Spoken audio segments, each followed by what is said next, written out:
नाना, ज्या माणसाच्या प्रेमापोटी आपण हे सगळं काही करतोय, किती चुकीचं करतोय असं कधीच वाटलं नाही.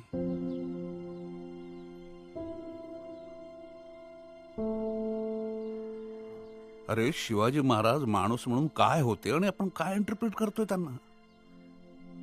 ते तलवारीने लढाई करायचे, घोड्यावर बसायचे एवढंच दिसतं फक्त तुम्हाला. पण त्यांच्यातला एक तरी गुण आपल्यात आहे का, आपण आत्मसात केलाय का, असा कधीतरी विचार आला मनात.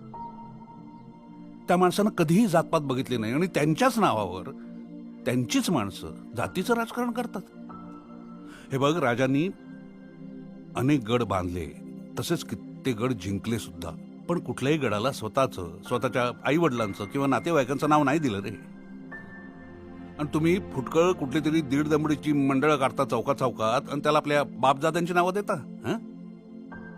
अरे 3 जयंत्या एकाच माणसाच्या, आणि परत त्याच्यातून स्पर्धा, कोणाचा शिवाजी मोठा. वा, फक्त शिवरायांची मूर्ती घरात आणून महाराज आपले होत नाहीत रे. ते कुठल्याही फोटो मूर्ती महाराज आहेत असं नाही. इथे ते आपल्या इथे असायला हवे.